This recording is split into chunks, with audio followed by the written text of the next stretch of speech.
Hi everyone, welcome to my channel stock market unlimited. और जिन लोगों ने भी फ्राइडे का वीडियो देखा होगा, बहुत अच्छा प्रॉफिट किया होगा, दोनों साइड के मूव को कैप्चर किया होगा। मैं उम्मीद करता हूँ इस चीज़ की।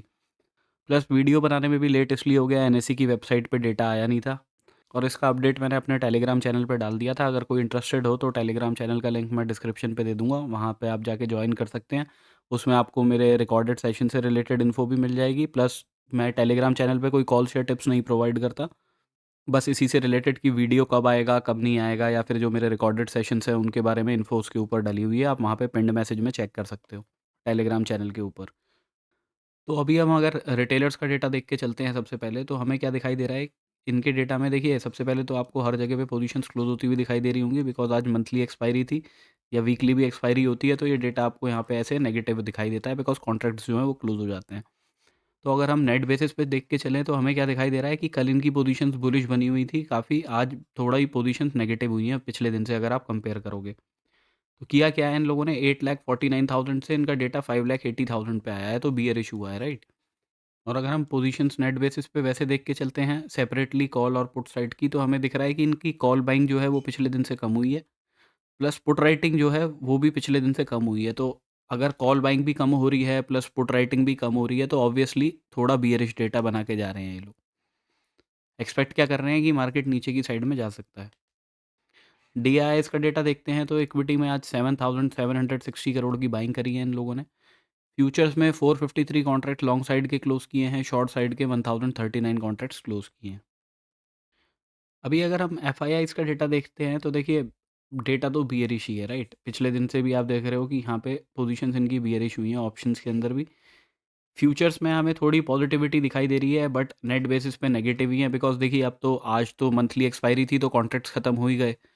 पर आप ओवरऑल देखोगे तो वो पॉजिटिविटी इसलिए थोड़ी बहुत दिखाई दे रही है इसके अंदर, क्योंकि इन्होंने यहाँ पे आप देखोगे तो 20,000 कॉन्ट्रैक्ट लॉन्ग साइड के क्लोज हुए हैं, शॉर्ट साइड के 72,000 कॉन्ट्रैक्ट्स क्लोज हुए हैं, राइट। तो जो बियरिश साइड की पोजीशंस थी फ्यूचर्स में, वो इन्होंने ज़्यादा क्लोज करी है आज के दिन। बट ये पोजीशंस काफ़ी हमें ऑप्शंस में एक्सट्रीम पे दिखाई दे रही हैं नेगेटिव। तो इसमें अगर रिवर्सल बना, अगर शॉर्ट कवरिंग जनरेट हुई, तो मूव अपसाइड का भी अच्छा आ सकता है, उसका ध्यान रखिएगा थोड़ा सा।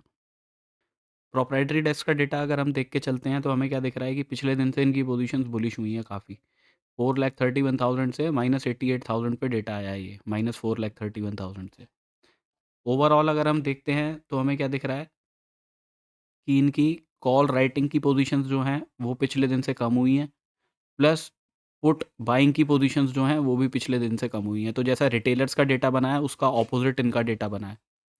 रिटेलर्स बुलिश साइड की पोजीशंस को क्लोज करके गए हैं, ये लोग बियरिश साइड की पोजीशंस को क्लोज करके जा रहे हैं। तो इनकी एक्सपेक्टेशन क्या है कि मार्केट अपसाइड जा सकता है। अभी अगर हम निफ्टी की ऑप्शन चेन देख के चलते हैं तो देखिए, पीसीआर चल रहा है 0.84 पे। और ऑप्शन चेन वैसे कल से देखने का ही फ़ायदा है, बिकॉज आज आप ज़्यादा आइडिया लगा नहीं पाओगे इसके अंदर से, कल से ही प्रॉपरली बननी शुरू होगी ये ऑप्शन चेन। तो अभी यहाँ से कोई एनालिसिस करना तो बेकार ही है यहाँ पे। बट एक चीज़ आप देख के चल सकते हो कि प्रीमियम कॉल साइड के काफ़ी ज़्यादा हैं अभी इस टाइम पे। 25,200 पे अगर हम देख के चलते हैं तो हमें क्या दिखाई दे रहा है, 310 पॉइंट्स का प्रीमियम दिखाई दे रहा है। अब बिकॉज बजट भी है तो इंडिया विक्स भी बढ़ रहा है, तो इसलिए प्रीमियम्स भी बढ़े हुए हैं थोड़े से। ऑप्शंस के थोड़े नहीं, मतलब ठीक ठाक ही अच्छे खासे बढ़े हुए हैं कॉल साइड के। तो अब इसको तो देख के ऐसा लग रहा है कि थोड़ा न्यूट्रलाइज करने के लिए ये थोड़ा अपसाइड तो लेके जाएंगे मार्केट को। ठीक है, कि उसमें क्या होगा कि मार्केट ऊपर की साइड में आपको स्पॉट प्राइस में दिखेगा कि काफ़ी ऊपर की साइड में जा रहा है, बट फ्यूचर्स में उतना ज़्यादा गेन नहीं आएगा। तो धीरे धीरे करके वो उसको एडजस्ट करेंगे कॉल साइड को। अभी अगर हम चार्ट्स पे देख लेते हैं तो देखिए, मैंने आपको क्लियरली बताया था जब तक मार्केट इस लेवल के ऊपर, इस लेवल के नीचे, मतलब यहाँ कहीं पे भी खुलेगा ना, तो ये आपको पोजीशंस इमीडिएटली बनानी पड़ेगी नीचे की साइड की, बिकॉज यहाँ से ब्रेक करके मार्केट सीधा इस लेवल पे आ सकता है 24,977 के। ठीक है, अब आप यहाँ पे देखोगे तो ये तो पहली टिक के अंदर ही विक बन गई थी ये वाली तो। ठीक है, तो यहाँ से तो इमीडिएटली अगर किसी ने शॉर्ट साइड की पोजीशंस देखी होगी तो ये वाला टारगेट भी ले लिया होगा। प्लस ये लेवल मैंने आपको ड्रॉ करके पहले ही दिया हुआ था 24,919 से लेकर 24,975 का, कि इस जोन में मार्केट आएगा तो यहाँ से बाइंग आ सकती है मार्केट में।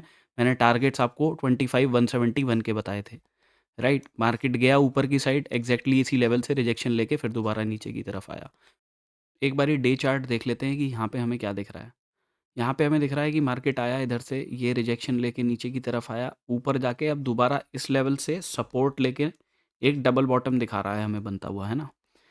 पॉसिबिलिटी क्या हो सकती है, अगर मार्केट फ्लैट खुलता है, गैप अप करके खुलता है, तो एक इस तरीके की कैंडल, या अगर बहुत ही अच्छा मोमेंटम रहा तो ये आपका रेजिस्टेंस लेवल है अभी करंटली, कि इस लेवल के आसपास तक की कोई कैंडल बना दे मार्केट। चांसेस उसके ज़्यादा लग रहे हैं। बट अगर अपने लोज़ को ही ब्रेक कर देता है मार्केट, तो फिर तो देखिए उसके पास यही वाला लेवल निकल के आता है कि इन जगह पे आके वो सपोर्ट लेगा, जो 24,600 620 के आसपास के एरिया हैं। तो हाई ब्रेक करेगा तो अपसाइड के लिए देखेंगे, लो ब्रेक करेगा तो नीचे की साइड पे देखना है। अब 15 मिनट पे इसी को लेवल्स को रिफाइन करके देख लेते हैं कि क्या सिनेरियो बन सकता है। तो अभी देखिए, अगर 15 मिनट के टाइम फ्रेम पे देख लेते हैं, तो हम क्या कर सकते हैं। देखिए अभी हमें मोमेंटम अच्छा दिख रहा है मार्केट में बना हुआ, तो हमारा ये हाई ब्रेक होगा अगर 25 टू 47 का लेवल है, इसके ऊपर निकलता है मार्केट, तो पहला टारगेट हमारा रहेगा 25,330 का, जहाँ पे मैक्सिमम क्वांटिटी बुक करनी है। अब देखिए मार्केट गैप अप करके ही खुल गया, सपोज़ कीजिए कुछ, ठीक है? यहीं कहीं पे खुल जाता है और सीधा इमीडिएटली ऐसे ग्रीन कैंडल बनाता है, तो उस केस में कुछ कर नहीं सकते, फिर तो अपॉर्च्युनिटी निकल गई आपकी। फिर आप 1 डेढ़ घंटे के बाद में कॉल राइटर्स, पुट राइटर्स का ग्राफ देख के कोई अपॉर्च्युनिटी देखना मार्केट में। ठीक है, बट अगर मार्केट कुछ फ्लैट खुलता है या छोटा-मोटा गैप अप करके ही खुलता है, क्योंकि अभी एडजस्टेड क्लोजिंग हमारी कितनी दिखा रहा है, 25,175 पे दिखा रहा है, राइट? और इसमें कैंडल्स पे अगर आप देखोगे तो 234 पे क्लोजिंग है, तो 175 मतलब इधर की साइड में कहीं पे क्लोजिंग है। तो अगर मार्केट कुछ फ्लैट-फ्लैट खुलता है, छोटा-मोटा गैप अप करके इधर की साइड में कहीं पे खुल जाता है, राइट? तो उस केस में क्या होगा, अगर कुछ इस तरीके का सिनेरियो बन जाता है कि 15 मिनट की क्लोजिंग हमें इसके ऊपर मिलती है, तो हम बाइंग के लिए देखेंगे पहले टारगेट 25,330 के, दूसरे टारगेट हमारे रहेंगे 25,411 के। ठीक है? तो इन 2 लेवल्स को मार्क करके रखिएगा। इसके ऊपर का जो लेवल है वो है 25,495 का। ठीक है? तो ये 3 लेवल हैं ऊपर की साइड में जिनको आपको मार्क करके चलना है, बट आपको मैक्सिमम क्वांटिटी अपनी पहले लेवल पे ही बुक करनी है। और अगर कोई लॉन्ग साइड की पोज़ीशंस लेके गए भी हुए हैं और मार्केट कोई बड़ा गैप अप दिखा भी देता है, इधर की साइड में खुल जाता है, तो इस लेवल पे तो अपना प्रॉफ़िट बुक कर लेना चाहिए आपको थोड़ा। अगर मार्केट इस लेवल के ऊपर जाता है, ठीक है, 25,247 के ऊपर, बट क्लोजिंग नहीं देता, विक बना के नीचे की तरफ ही आ जाता है, क्लोजिंग हमें नीचे की साइड की मिल जाती है, तो हम यहाँ से एक शॉर्टिंग की अपॉर्चुनिटी देख सकते हैं, जिसके टारगेट हम रखेंगे 25,125 के। मैक्सिमम क्वांटिटी हम यहीं बुक करेंगे, इसके बाद में भी फर्दर नीचे आता है तो ये फिर आपका जो सपोर्ट लेवल है 25,040 के आसपास का, ये आपका टारगेट रहेगा। बट वो तभी देखेंगे हम अपॉर्चुनिटी, जब हमें यहाँ से रिजेक्शन दिखता है, 15 मिनट की क्लोजिंग इस लेवल के नीचे ही आ जाती है, इसके ऊपर जाके। ठीक है, बिकॉज़ हम डे के चार्ट के हिसाब से अगर चलें, तो उसके हिसाब से तो ये है कि भई आज का अगर ये लो हमारा ब्रेक होगा, तब हम शॉर्टिंग के लिए देखेंगे, और उसमें अपने टारगेट 24,747 का पहला, और दूसरा 24,620 का, है ना? तो अभी तो वो देख के ऐसा लग नहीं रहा, बट अगर कोई मार्केट के अंदर न्यूज़ आ जाती है, कुछ हो जाता है, तो उसकी वजह से कोई बड़ा गैप डाउन हो जाए, तो उस केस में क्या होगा कि देखिए मार्केट ने यहाँ से अपना सपोर्ट बना के ऊपर चलने की कोशिश करी है। मार्केट में कोई बड़ा गैप डाउन हो जाता है, मार्केट यहाँ कहीं पे खुल जाता है ना? तो ये लेवल जो मार्केट सपोर्ट बना रहा था, वो मार्केट के लिए रेजिस्टेंस का काम करने लगेंगे। तो यहाँ पे अगर कोई रिजेक्शन की कैंडल बन जाएगी और इस लेवल के नीचे क्लोज़ कर देगी, तो शॉर्टिंग देखेंगे, टारगेट 24,747 का पहला, दूसरा 24,620 का रहेगा। गैप डाउन करके अगर मार्केट यहाँ कहीं पे खुल जाता है ना, इधर इधर कहीं पे, तो देखिए थोड़ा रिस्की है। यहाँ से मैं तो आपको कहूँगा कि आप अवॉइड कीजिएगा, एटलीस्ट इस लेवल का तो वेट कीजिएगा ही कि ये ब्रेक हो, उसके बाद कोई शॉर्टिंग के लिए देखें। उस केस में टारगेट आप 24,922 के पहले रख सकते हो, और इस लेवल के नीचे निकलेगा तो फिर आपका यही टारगेट है 24,747 का। मतलब कल के दिन अगर मार्केट गैप डाउन करके खुल रहा है ना, तो वो थोड़ा बेकार सिनेरियो रहेगा। हमारे लिए बेस्ट रहेगा कि मार्केट हमें किसी भी तरीके से इधर वाले एरिया के आसपास मिल जाए, इस लेवल के आसपास। 25,247 का जो आज का हाई मिला है, इसके ऊपर क्लोजिंग आएगी तो बढ़िया है, ऊपर की साइड के लिए देखेंगे, यहाँ से रिजेक्शन आएगा तो फिर शॉर्टिंग के लिए देखेंगे, इधर-इधर के लिए। इसके बाद सेंसेक्स डिस्कस कर लेते हैं, तो देखिए सेंसेक्स में भी एक अच्छी बाइंग अपॉर्चुनिटी मिली होगी, बिकॉज़ मैंने आपको बोला था इस लेवल के नीचे अगर क्लोजिंग मिलेगी तभी शॉर्टिंग के लिए जाएँगे। मार्केट इस लेवल के नीचे गया बट क्लोजिंग नहीं दी उसने, राइट? उसके बाद इमीडिएटली मार्केट रिकवर करके मैंने आपको टारगेट्स ये वाले लेवल के और ये वाले लेवल के बताए थे। तो अगली कैंडल के अंदर ही टारगेट्स हमारे हिट हो गए। अब आप इसका चार्ट देखोगे तो बिल्कुल सिमिलर है जैसा निफ्टी का बनता है, तो ज़्यादा कुछ इसके अंदर एक्सप्लेन करने की ऐसा ज़रूरत नहीं होती।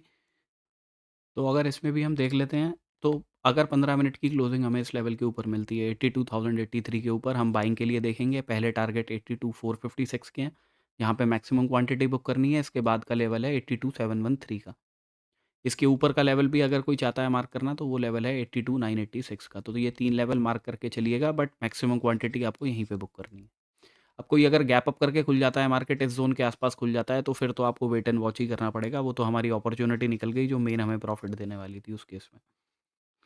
अगर इस लेवल के ऊपर जाता है, क्लोजिंग नहीं देता, विक बना के नीचे आ जाता है, तो हम एक शॉर्टिंग के लिए देखेंगे, टारगेट अपने रखेंगे 81,700 के। मैक्सिमम क्वांटिटी यहीं बुक करेंगे। इसके भी नीचे फर्दर मार्केट आता है तो ये सपोर्ट लेवल निकल के आते हैं 81,400 के। तो इन 2 लेवल्स को मार्क करके चलिएगा, 81,700, 81,400। अगर यहाँ से रिजेक्शन बनता है, इस लेवल के ऊपर जाता है, क्लोजिंग नहीं देता, विक बना के नीचे आ जाता है, तो देखेंगे हम शॉर्टिंग के लिए ये लेवल और ये लेवल टारगेट रहेगा। कोई बड़े गैप डाउन के साथ में खुल जाते हैं, तो फिर ये रहेगा कि भई ये एक मार्केट ने सपोर्ट बनाया हुआ था, यहाँ से मार्केट उठने की कोशिश कर रहा था, इस लेवल के नीचे ही आ जाता है, तो इसका मतलब चांसेस हैं कि रिजेक्शन लेके नीचे जाए। तो अगर 15 मिनट की क्लोजिंग, अब रिस्की ट्रेडर्स हैं तो इस ट्रेंड लाइन का वेट कीजिएगा, अदरवाइज़ सेफ ट्रेडर्स हैं तो ये लेवल जब ब्रेक हो 81,094 का, तभी शॉर्टिंग देखिएगा, टारगेट आपके 80,649 के रहेंगे। मार्केट फ्लैट खुलता है, छोटा-मोटा गैप डाउन करके इधर वाले एरिया पे खुलता है, तो एक रिस्क आप ये ले सकते हो, बिकॉज़ यहाँ से मार्केट ने मोमेंटम दिखाया है, तो इधर की साइड में अगर आता है तो दोबारा यहाँ से ऊपर की तरफ उठ जाए, ठीक है? तो उस केस में क्या अच्छा रहेगा आपके लिए कि मार्केट इमीडिएटली नीचे आ रहा है, तो आप इस लेवल का एसएल लगा के एक बाइंग अपॉर्च्युनिटी देखो, जिसमें पहले टारगेट आपके 82,083 के रहेंगे और दूसरे टारगेट 82,456 के। So this is my analysis for tomorrow. Thank you for watching my video guys. Have a good day.